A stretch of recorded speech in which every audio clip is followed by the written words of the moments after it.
And welcome back to the Market Wolf. I am the Market Wolf. Thank you for being here, subscribing, sharing, and liking the video. It helps me out a ton and it gives me the energy to keep going. And I am grateful for every one of my wonderful subs out there. You've been so supportive and it's been awesome. I appreciate your input too as well. All the news I can get a hold of, great. I'm really incredibly sorry about episode 7 yesterday. For whatever reason, the audio did not take. I am not happy about that. Fortunately, I did draw out roughly what the price action might be for the bull and the bear case, and I unlisted the video, and then I was like, wait a second, I better list this, because at least they could look at price action, and then that might help. So I put the video back up. I appreciate my subscribers this morning letting me know there was no audio in the comments section. Needless to say, I was not happy about that. This is a very important episode. Please stay tuned in for the full thing. You know, it might be a little longer than normal, but this is incredibly important information. It's going to help you in your decision-making process. Now, in the last video, you didn't hear me say this, but as you can see here today, the bullish case roughly played out the way I had it charted. Now, I anticipated us making a cup and handle. I really didn't think we were going to come all the way up to kind of finish off this cup and make a handle at the 44476, but we surpassed that and actually broke through 44515. So that was a little bit of a surprise to me because in that bullish thesis, I still had us failing the cup and handle and spilling over back into our downward descending channel because those upper time frames were telling me, hey, we are still bearish until we aren't. And that's why I am the Market Wolf. I go where the charts tell me to go and when they tell me to go there, and I adapt my trading strategy based on that information. So almost played out perfectly on the bull case. Quite honestly, I thought in my video yesterday, which you didn't hear, I thought price action for the bull case, it would follow right up to about this point right here.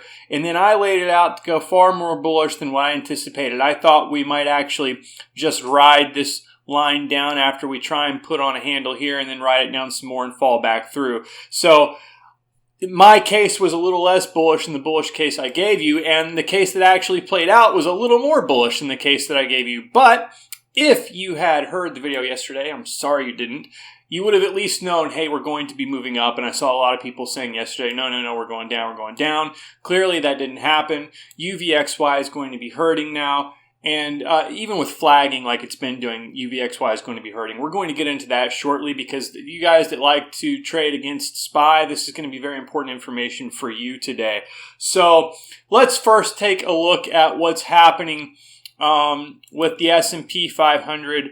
We need to look at the week because remember my thesis for this week was bearish, and I want to point something out to you that's very important. Very important. On the weekly, we have a very large bullish engulfing candle. Okay, now, granted, this is playing out on decreasing volume, but we're early in the week, okay? We still have time to roll. And I can tell within the lower time frames, from the 30-minute on up, all we have to do really is cool off, and we can keep running. We've got room to run. So I think, I'm going to tell you right now, I think what's going to happen tomorrow, this is my case, and then I'll give you like the bear case, the biggest bear case and the biggest bull case possible, okay? But what I'm thinking, this is just my opinion, this is not market trading advice, blah, blah, blah, blah, blah, you know the deal, okay? But this is just how I'm going to base my trading off of this information that I'm kind of formulating in my head. Right now in the 30-minute, we're above all of the EMAs. We have a bullish divergence. Could this all be a fake out early in the week? Sure, it could be. Even that bullish engulfing candle could be a fake out. We do have Tesla reporting earnings in a few days. If Tesla's earnings are bad, this whole situation could turn around, okay? But you're going to want at least to be up to speed on what's going to be happening potentially if it's bullish so you can adjust properly. So I think what's going to happen is off of this handle, we're going to cool off. We're going to kind of follow what I've already drawn out here, except I believe we're going to just kind of kiss the top of 43946 and also this old downward channel. We'll kiss the top of that. We'll probably bounce off of there, and then we'll probably try and retest 44515. Or maybe we start building a channel and flagging out around the 443 level probably around 443.43. So that's kind of what I'm anticipating for tomorrow. And of course, any flagging or upward motion is going to be even worse for UVXY. Just really quick, let's take a look there. We can see that, this almost looks like a bear flag on the 30-minute on UVXY. We're below all of the EMAs on the 30-minute. We've cooled off quite a bit, but we're trying to come back up. Momentum is trying to move in the other direction, and I believe it will briefly. So if you're looking to possibly sell out of UVXY, you may wait until after pre-market and a little after pre-market and market open tomorrow, because we may have a little upward movement here as SPY cools down. Now, if you think Tesla's earnings are going to be terrible in a few days, depending on what your position is, maybe you don't exit UVXY, okay? So those are all things to keep in mind. Also, keep in mind that we have not invalidated this upward trend yet on UVXY. We do not chart it out, like just to the T for everything on UVXY, because we don't do that here at UVXY. That's not something you should do. You should be looking at SPY and VIX. But still, this kind of has some significance that we haven't invalidated this upward trending line yet on UVXY. Let's look at VIX. Okay, on VIX, we can see that we've broken through what we believe to be an upward moving support line there. And I'm going to call that totally invalidated at this point. We're going to have to watch VIX as it cools further. We're still above 20, so we're still in that risky territory. But as long as we get a bounce off the 20, or we get a bounce even off of 19, we'll still kind of hold our thesis. Even if we were to fall out of this symmetrical triangle and then we were to re-enter this symmetrical, which is kind of tough to see, but you go back to the other videos, you'll see this big symmetrical triangle playing out to about September, October, November in that area. Even if it were invalidated briefly and we came back into it and we held for quite a while, that's actually very bullish on that thesis. So we'll see what happens. Okay, so I just want to take a brief look at Tesla, because there's a lot riding on earnings for Tesla, right? The estimate earnings is going to be 2.26. Estimated revenue, $17.659 billion. So there's a lot riding on Tesla. If you believe Tesla didn't do well this last period since previous earnings report, then obviously you're going to want to probably hold on if you're a big bear. You're just going to want to wait and hold what you've got. But as far as UVXY goes, let's take a look at but also keep in mind here on Tesla, although, let me just show you this really quick. Although it looks like we're on maybe like a larger bear flag, the end of this thing on the 2 hour is supported by all of the EMA lines, and the 20-day is trying to make its way back up from this previous kind of little bit of a bearish divergence and make its way back up to support. And maybe they're trying to straighten themselves out. We can see on the 2 hour, the incoming volume ain't terrible, and the exiting is low. And so, and we've seen, so this has basically been an increase in volume over these, this period of time on the 2 hours chart here. So we'll have to see what happens, but Tesla doesn't look terrible right now. We'll see what happens in a few days. Let's take a look at the S&P 500 again. Let me give you the best bull case. The best bull case is that this cup and handle does not get invalidated. We, in fact, come back up to 44515. We get support, and we start building structure, and we take off from there. Don't rule that out. That could very well happen. We have room to run on the higher time frames. Just because I think we're going to come back and kiss these lines and then move up, that doesn't necessarily have to play out. Okay, that's just what I'm thinking. I'm thinking on the 30, we need to cool off a bit, and then maybe if you're trying to exit UVXY, that gives you a better price to exit at. Let's take a look then at the bearish case. The most bearish case, I would say, is really kind of what I already had drawn out here. I think the cup and handle fails. We fall back into the channel, and we probably follow this line down somewhere, and we test that 435 or 433, which, look, I want to call a couple things to attention for the bear case as well. Look at the massive exiting volume on the 30-minute, right? And then a good bear case for this move here that we had today, that it's not something that's going to last, is that we had increasing price on decreasing volume, and then we have this huge exit volume at the end of the day. So I could be totally wrong about the bull case that I see playing out, period. I'm kind of giving you a combination of both bear and bull, and I'm thinking we possibly close a little bit higher tomorrow up here, in my personal opinion, based on what I said earlier, of course. This bullish divergence could be a total fake out.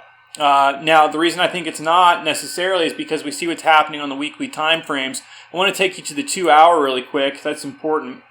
And let's take a look there and see what's going on. And so on the 2-hour, we can see that, EMA lines, we got our 20-day trying to move back up. And, the bearish divergence had finished on the 2-hour. So this kind of makes sense. And I'll tell you why I think this makes sense for my thesis as well, is because we're supported by the 20-day. And I think also, if we flag out like I'm anticipating, that also brings us back to this upward trending channel. We don't want to actually be lower than that for too long. At least the market wouldn't want to be, because then this is that channel, this green line that's moving up. This is that channel that I used to have pink. I've changed all the colors, by the way, so things actually make sense. So downward channels are going to be in red. Upward channels are going to be in green. White lines represent resistance. Blue lines represent support. And, of course, now this blue line may become support as this comes back and back tests it, and we get a bounce off there, okay? So that's what I'm seeing there. And I just think that this green channel, the market wants to stay above that, because we start falling through here and we're getting into that territory where, it's like, we're in this area where we were back during the previous crash. We don't want to be there because we've been there before several times. So that's how I see that playing out. I think even on the 2-hour, we have some cooling down to do potentially, but if the 30-minute cools and this just flags, we can very easily pop up. So keep that in mind. I want to visit the daily really quick just so you can see that, because we've seen the weekly. I do want to show you the higher time frames. And we can see that the bearish divergence is beginning to wind itself down. Perhaps if that 20-day curling around comes up, we could straighten out these EMA lines and very easily become more bullish. So again, just something to keep in mind there. You can see even on the daily, you could almost on the daily call this in fact, no, you could. Yeah, you could call this a bullish engulfing candle too. So, there's some very big bullish indicators right now. Perhaps we get rejected on the volume as far as buys coming in, and we start going down again, but I don't know. We seem to have room to run the higher time frames. Okay, now another thing that we have to talk about, why I'm more bullish, okay, and this is very important. I want to flip over to this article. I typically don't do this kind of thing, but you're going to see right here, this is from today. The Fed, this Atlanta Fed president, Raphael Bostic, expressed concern about the impact that rate hikes could have on the U.S. economic recovery.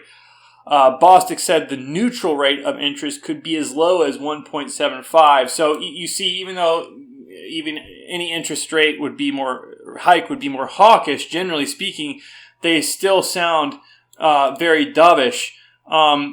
Quote, Bostic did not commit in a CNBC interview to what pace the Fed should take in increasing benchmark rates. Instead, he said policymakers should be measured in their approach and watch how what they do impacts conditions. So see, this sounds very dovish.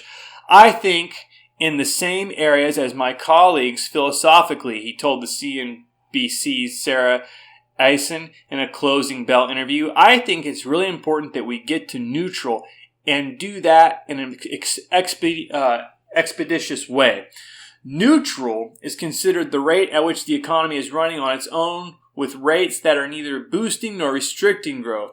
Bostic said that the rate could be as low as 1.75%. That puts him near the median of the Fed's dot plot of individual members' projections released each quarter. Quote, I really have us looking at 1 3/4 by the end of the year, but it could be slower depending on how the economy evolves.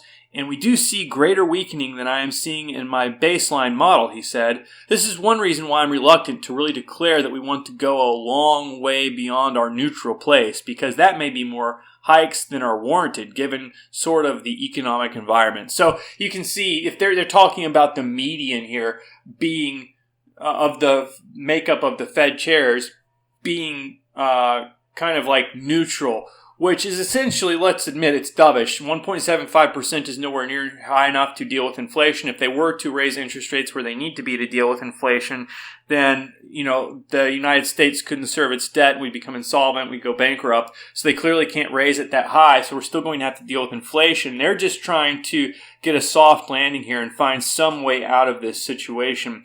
And so what we do have to keep in mind as well for the bear case on this is that, the last time the Fed raised interest rates in the past, before COVID and all this stuff, the economy did not react well at all. So we still could see a big drop once the rates actually do hit. Many people say, well, it's priced in. Well, fine, maybe, but, we're just now starting to see inflation priced in, and I think that's going to have a negative impact on the economy as well. Unfortunately, if they don't deal with inflation, we could just kind of hang neutral for a while. But we do know the 10 and 2 has crossed. We do know that typically means within 14 months we have a recession coming.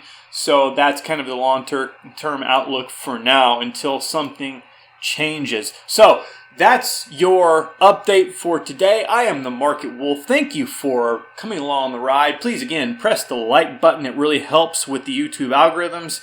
And if you got something out of this, it would be helpful for me if you helped me out. So, again, subscribe and definitely share with your friends. Look, I hit it point to point most days. It's good for all kinds of different outlooks on the market and to help give you a perspective for your thinking on your charting and where you may go with your trades. So thank you for listening. We'll see you next time on the Market Wolf.